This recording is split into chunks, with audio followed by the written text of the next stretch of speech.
Did you ever wonder how being a control freak can prevent people from helping you? Now, oftentimes we find in the world of clutter and hoarding, we are control freaks. And the reason we have so much stuff is because we are hanging on to it as if it gives us control.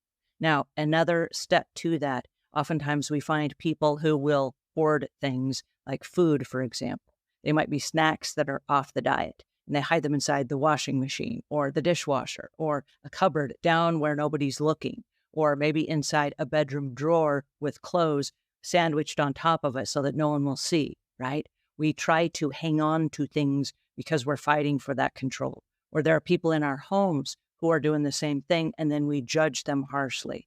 So being vulnerable allows people to come into our space. And if we're not honest with ourselves and we're not honest with each other and we're not vulnerable to have those real deeper conversations, what happens is we prevent people from helping us and from being in our personal space and from accepting us for who we are, which then triggers the ability to change our relationship with stuff and stop hiding things and stop hoarding things and buying clothes with tags and hiding them at the back of the closet, right? We're giving ourselves permission to live fully. Now, if we're in a relationship and it's not a living fully relationship, we can stop and do an energy check. Now, I had a conversation a couple of weeks ago with a behavioral scientist who's been helping people for 50 years. Her name is Sharon Roth, and we had a great conversation. And I wanted to share a snippet of that conversation with you so it will give you some food for thought today as you go out about your journey. All right, here is Sharon Roth. Vulnerability, the willingness to show up and be seen without any guarantee of the outcome. Oh, that's beautiful. Be willing to be real with people. It is tough. It is. I mean, I can remember one of my roommates in Texas. I remember her hiding things under the bed and so forth. But the healing comes with being vulnerable. And you might try it in small doses, like maybe meeting somebody on your porch with a glass of lemonade or something as a baby step to opening that door to letting people in. But, the part of this reflecting is I went on a diet here 5 or 6 years ago that was called the Wild Fit diet. And he didn't have us change anything about our diet, but he made us pay attention to how food made us feel. Well, when you meet somebody on the porch with lemonade, you might feel some weird feelings. I know went for a walk one day when I was feeling just a little bit down. And I said, well, maybe I'll feel better when I come back home. Sure enough, I met at least one or two people on my walk. And, oh, look, I do feel better.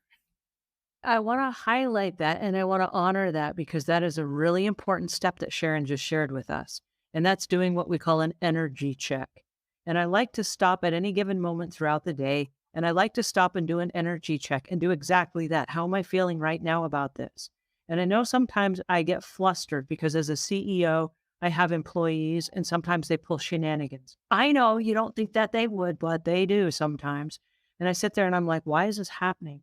And then I get a little anxious and stressed out and things start happening in my head where like maybe I start to get like a little, not so peaceful.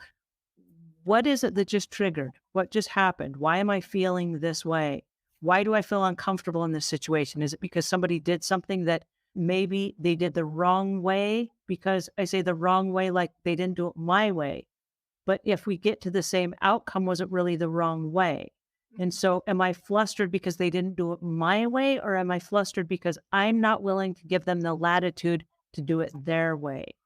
And sometimes when I walk myself through what are these anxious feelings, I realize the anxious feelings are my own limitations screaming out at me. You hired people to do this job, so don't show up and do it for them.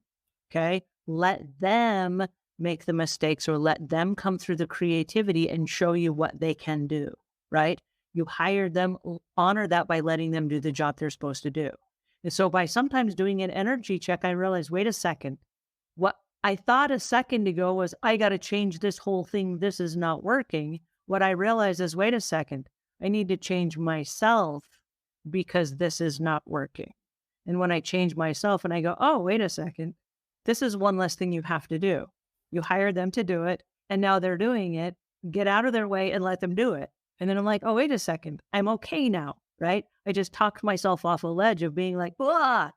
What I realized in this exact moment is I was actually okay. I'm okay with this happening, right? Some of the things that we feel like we don't really understand or we're doing our own anxiety over, sometimes it's because we don't know how we feel about that situation. And what Sharon is sharing with us is if you'll stop and you'll just have a little conversation with yourself, like, hey, why do I feel this way? How does this make me feel? And then those moments where you're like, wow, this makes me feel awesome. Somebody, picked up the slack and they took something off my plate and they did it for me. And yay, that's awesome. My anxiousness and my anxiety can turn into this moment of sheer joy. That's why I outsourced it in the first place. Wait a second. Let me have my happy bell back, right? There's my happy bell for somebody doing what they were paid to do.